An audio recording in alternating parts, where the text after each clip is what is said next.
In this video, I'm going to talk you through a lecture on transformations of functions. So this video will not include many examples. It will mostly be an explanation of how we perform transformations on the graphs of functions.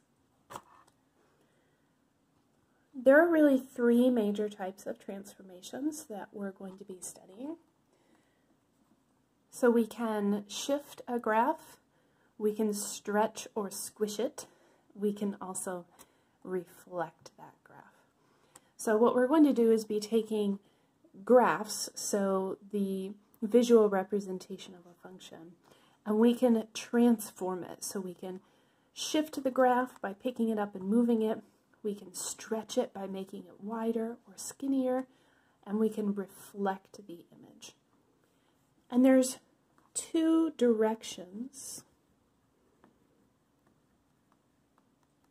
that we'll look at performing these transformations in.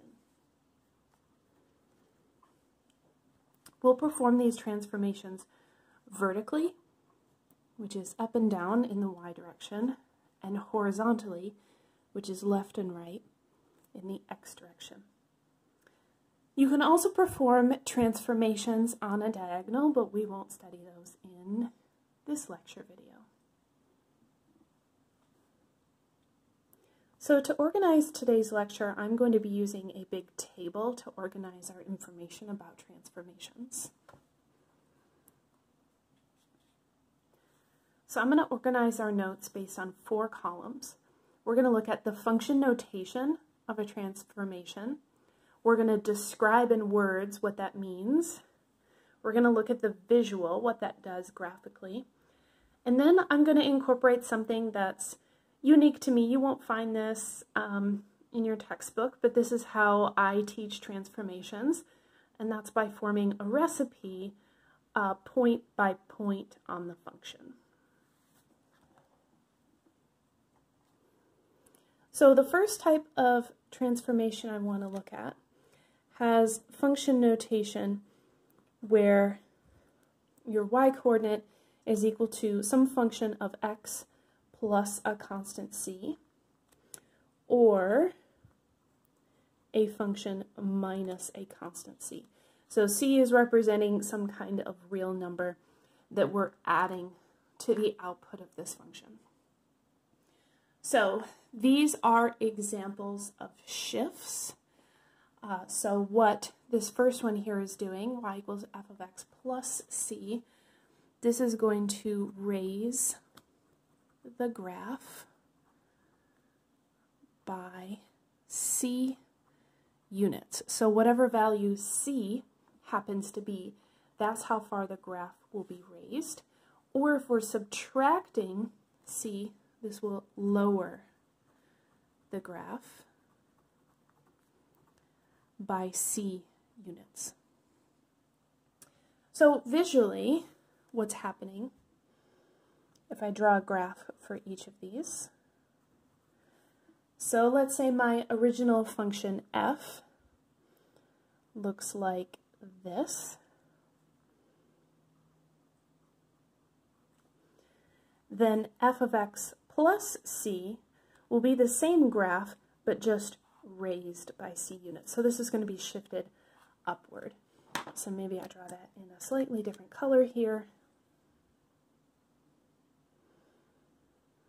And so the graph is going to keep the exact same shape. It's just going to be raised upward by c units.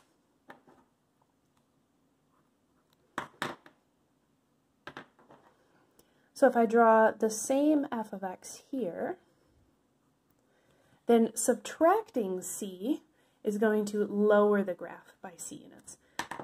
So that will move down. It'll keep the same shape. It'll just be moved down by c units.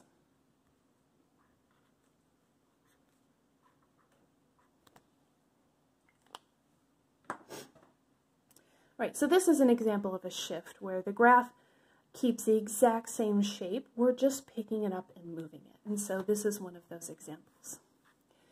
What I'm going to do is come back and fill in these recipes later. For now, I'm going to move on to the next type of transformation. So the next type of transformation I want to talk about involves adding or subtracting this constant c inside the function notation. So we know with function notation, whatever is inside of these parentheses is the input of the function. So up here previously, the input was just the variable x. Here we're modifying the input now. We're saying don't just input x, but input x plus a little bit more. Or input x actually less a little bit, right? So we're modifying the input before it even applies the function. So this is going to change the graph in a slightly different way. What this first one is going to do is if we actually add to the input, the output will have to compensate for that change. So this will shift the graph c units to the left, while subtracting from the input before applying the function. This will shift the graph c units to the right. So again, if I create a visual for each of these, so if I keep a similar f of x,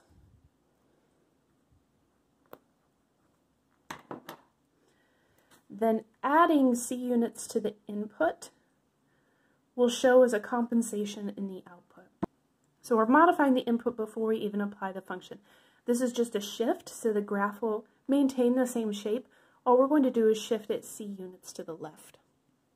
So this graph will move c units to the left.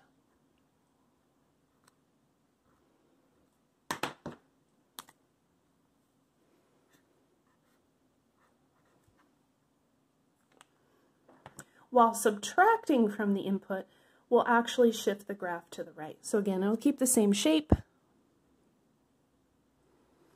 It will just move to the right.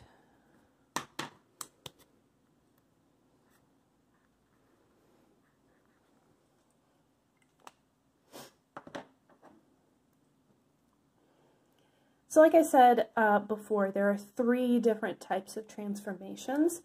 These 4 right here are all examples of shifts. So these are all shifts. And shifts occur when you modify the input or the output by adding or subtracting a value. So here I've added or subtracted to the input, that shifts the graph left or right. Here I've added or subtracted to the output, that shifts the graph up or down. And so shifts always show up as adding or subtracting a value.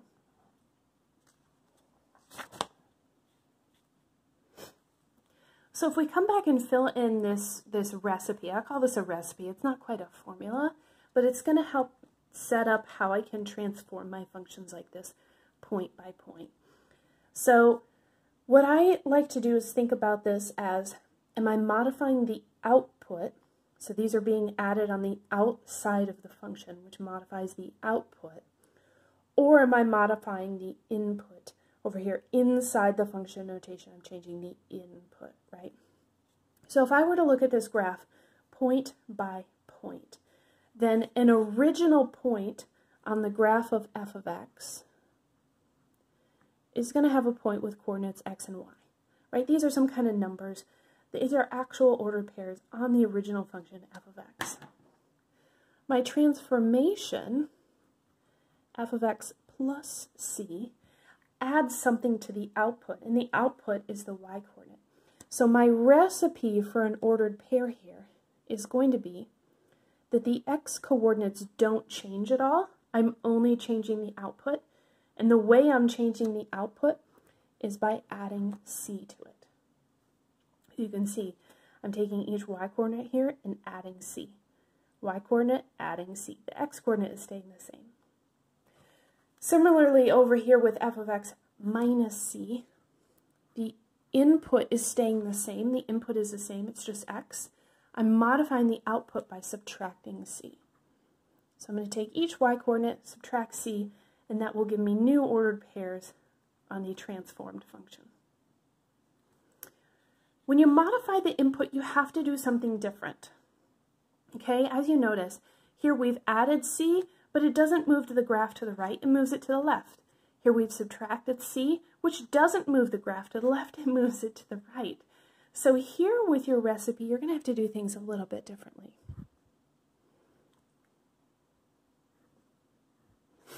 So let's look at this first one, f of x plus c. So I'm modifying the input. So in my recipe, I have to compensate for that change. So the output is staying the same. I'm not modifying the output in any way. There's no change outside this function. But what I am changing is the input. So what I remember is in my recipe, whatever change happens to the input, I have to do the opposite. So if this says x plus c, in the coordinates, I actually want to subtract c. Similarly over here, the output is staying the same. There's no change outside the function. But inside the function, I have x minus c. In the recipe, I have to do the opposite, so x plus c.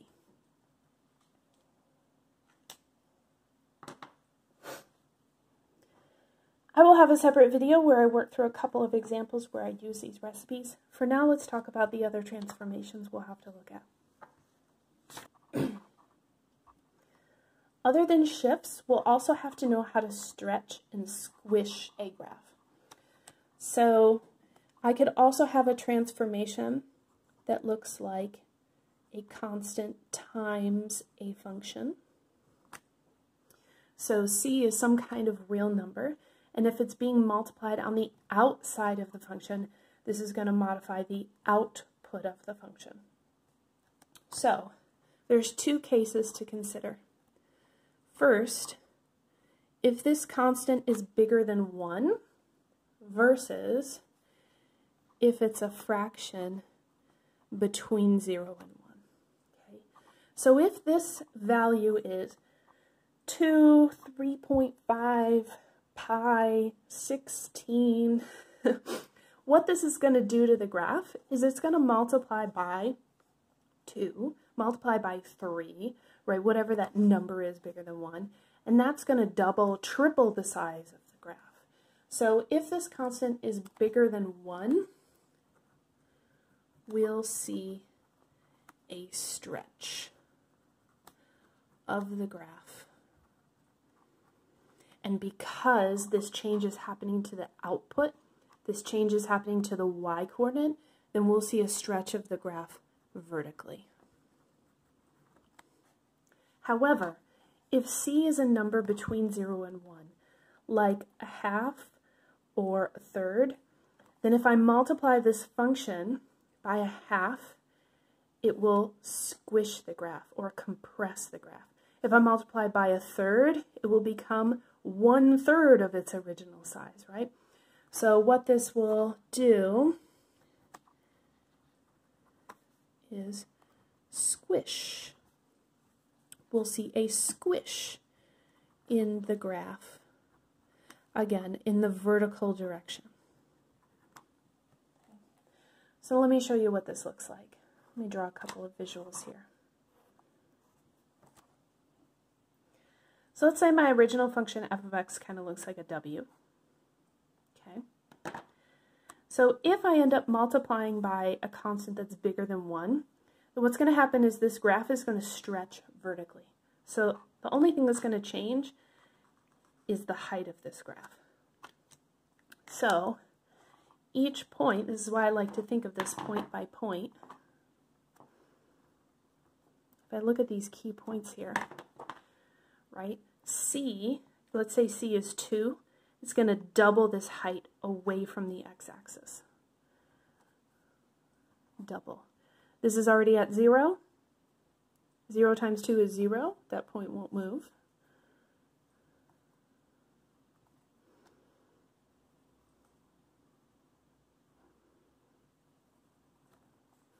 So it's not getting any wider, it's not getting any skinnier. The only thing that's changing is we're stretching this graph to be taller. So if we look at this in the recipe, what's happening is, in this instance, the input is staying the same, it's just x. But what I'm doing is stretching my y components, my outputs. So all I'm doing is multiplying each y coordinate by c, and that's going to increase this. If c is a fraction between 0 and 1, like a half, a third, 0.37, whatever, what that's going to do is when we multiply, it's going to shrink those y coordinates.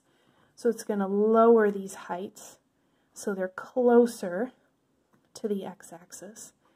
So it's not going to get any wider or any skinnier. This distance is staying the same, but vertically it's squishing in. Right? So again, in the recipe, the input is staying the same because it's just x on the inside.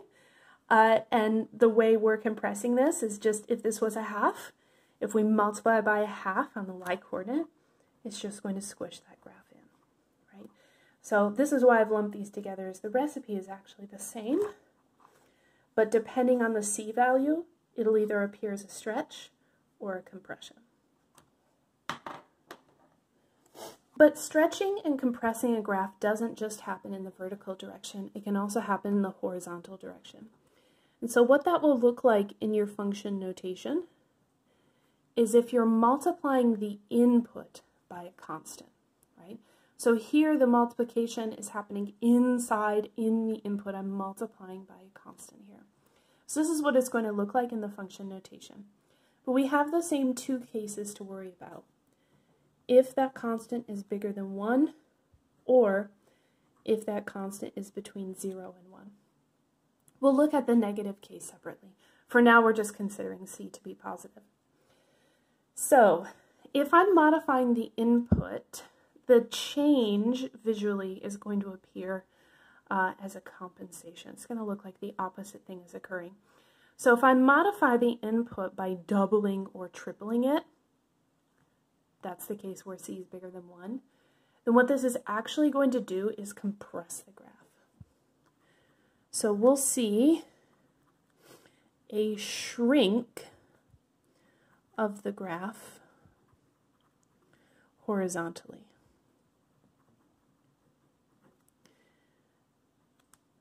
And if c is a value between 0 and 1, for example, like a half, then what this will do is stretch the graph.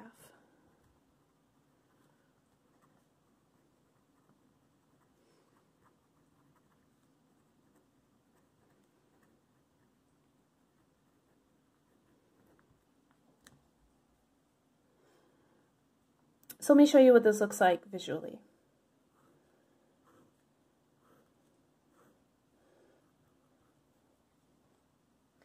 So again, let's say f of x is this fun W shape, which by the way, we can tell that this is a function because it does pass the vertical line test. So if c is bigger than 1, what this will actually do is compress the graph horizontally, so it's going to shrink in. But if c is a fraction between 0 and 1, this will actually stretch the graph out. So here's what this will look like. If c is bigger than 1, then each of these points will move closer to the y-axis. So if c was 2, then everything will move in to be half as wide. And this is at 0, 0, so that one doesn't move. So it shrinks in. If c is between 0 and 1, like let's say a half, then this graph will actually double, right? So we'll get wider. All these points will double this distance away from the y-axis.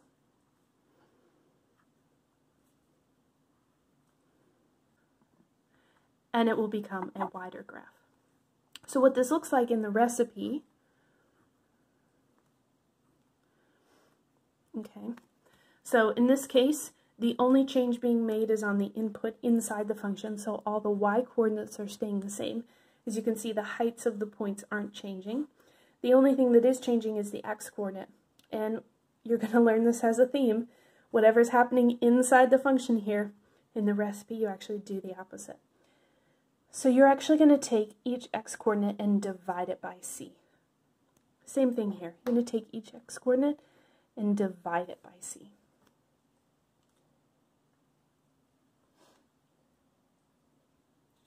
So here I've grouped together all of our stretches and squishes, right? And those appear as multiplication, either multiplication on the output of the function or multiplication on the input of the function. So stretch slash squish is always going to show up as multiplication.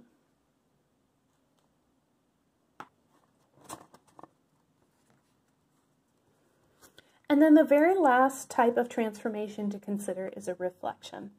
And reflections are always going to show up when we have a negative value.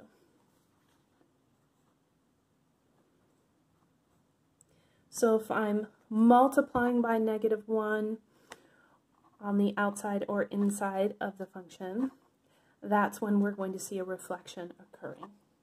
So if I put a negative on the outside of the function, then what this is going to do is reflect the graph vertically,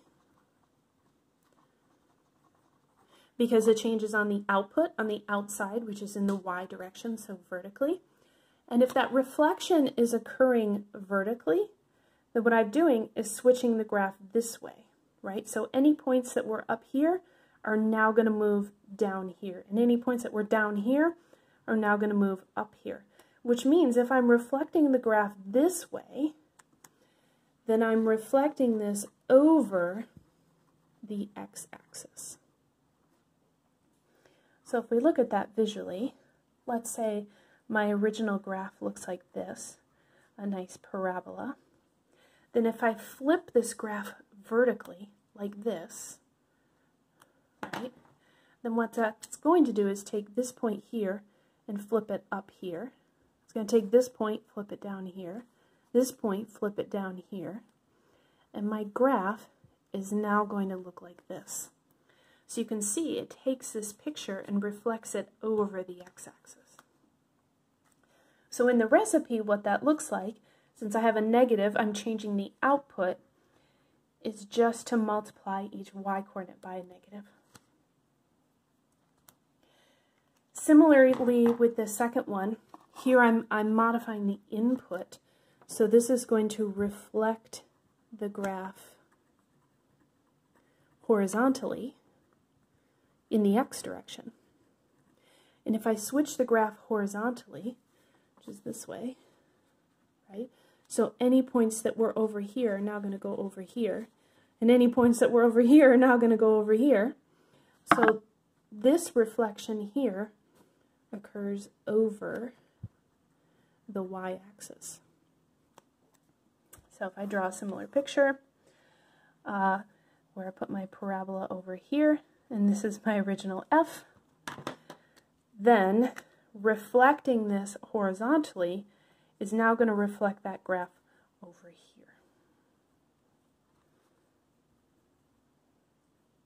F of negative x, there we go. So since I'm making this change to the input, then in the recipe, that is just to switch the sign on all your x-coordinates. So I've grouped these two together because reflections occur when you introduce a negative. So reflections have a negative value that's being multiplied.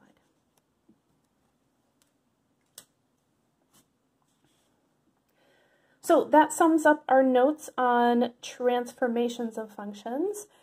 Check out the next video to see examples where I use recipes here to help perform actual transformations of actual functions.